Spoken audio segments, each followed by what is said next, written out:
Hello guys, તો કેમ છો બધા? Welcome to my mini vlog. ને હું છું સેજલ બારોટ ને અત્યારે વાગી ગયા હતા સવારના 7. એટલે મારા સાસુમાં ને સસરા જો 2 જણા રેડી થઈને આવી ગયા ને આ છે અમારા દાદા.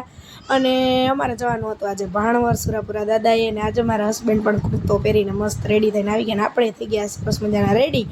અને ફાઇનલી તો અમે નીકળી ગયા છે ભાણવર જવા માટે અમારા સુરાપુરા દાદાએ. અને પછી તો જો અમારે ગાડીમાં ડીઝલ નખાવાનું હતું એટલે આપણે ટંકી કરી નાખી ફૂલ.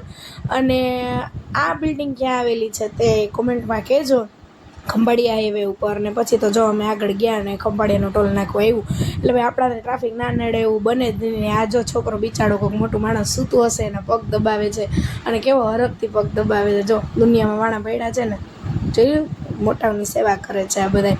અને પછી જો અમારે જવાનું હતું ભાણવર ને અહીંયા જ અમને તો અડધી પોણી કલાક થઈ ગઈ હતી કેમ કે ટ્રાફિક ક્લિયર થવામાં બહુ વાર હતી અને ઘણી બધી ગાડીઓ હતી ને ભાઈ વચ્ચે બધા એમ જ જતા હતા અને આપણે ભાઈ આરામથી જવાનું હતું. તો ફાઇનલી અમે ટ્રાફિક ક્લિયર કરીને નીકળી ગયા હતા અને આ આવી ગયું હતું ખંભાળિયા. અને ખંભાળિયાના પુલ ઉપરથી જો ખંભાળિયાનો કેવો સરસ મજાનો નજારો આવે છે, સરસ લુક પણ કંઈક જોરદાર આવે છે. અને પછી તો જો અમને બધાને છે ને ભૂખ લાગી ગઈ હતી અને અમારે પિતૃ કાર્ય હતું એટલે અમારે બધાને છે ને આજે ઉપવાસ રાખવાનો હતો. એટલે અમે જો વેફર લીધી હતી ભેગી, સાબુદાણાની ને બટેટાની, અને પછી અમે વેફર ખાઈ લીધી. અને એક જગ્યાએ હોટેલ આવી ત્યાં બ્રેક કરી નાખ્યો ને ભાઈ ચા આવી ને અમને ચેન પડે નહીં એટલે ચા તો જોઈએ જ. અને આપણા ગુજરાતીઓને ચા ને મસાલો મળી જાય એટલે પૂરું. ને જો આ તો મસાલાના ડબલા ભેગા લઈને આવ્યા હતા અને પછી અમે મસાલો બનાવીને નીકળી ગયા હતા ભાણવર. અને પહોંચવા જ આવી ગયા હતા અમે. અને ફાઇનલી તો અમે ભાણવર પહોંચી ગયા હતા. અને જો કેવો સરસ મજાનો ડુંગરનો નજારો આવે છે.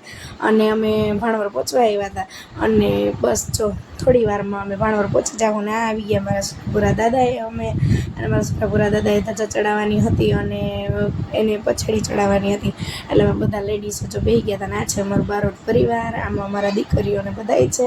અને પછી જો ધજા ચડાવવાની હતી એટલે દાદાને ધજા ચડાવી દીધી અને થોડુંક સિંદૂર ને બધું કરવાનું હતું એટલે છોકરાઓ બધા કરે છે. ને પછી તો જો અમે મસ્તી કરતા હાલીને નીકળી ગયા હતા ત્રિવેણી સંગમ જે કહેવાય છે. ત્યાં મહાદેવનું મંદિર છે અને અહીંયા 3 નદીઓ ભેગી થાય છે એટલે કંઈક ત્રિવેણી સંગમ કહેવાય છે એવું છે. અને અહીંયા ડિમોલેશનનું કામ હાલતું હતું એટલે પાણી પણ ઓછું હતું અને નજારો કંઈક આવો હતો. પણ હાલશે હવે થોડા ઘણું કેમ કે હલાવવું જ પડે, કામ ચાલુ છે. ને પછી તો જો આવી ગયું હતું મહાદેવના મંદિરે. અને મહાદેવનું મંદિર એની ટાઈમ આવું સરસ ફૂલોથી શણગારેલું જ હોય છે. અને પછી જો મારે ખાખી બાપુએ જવાનું હતું એટલે આ છે મારા ખાખી બાપુ. એટલે અમે આવી ગયા હતા ખાખી બાપુના મંદિરે. અને પછી જો અહીંયા ડિમોલેશનનું થોડુંક કામ હાલે છે એ સરસ મજાનું બધું બનાવવાના છે ને એવું સરસ થઈ જશે પછી બની ગયા પછી.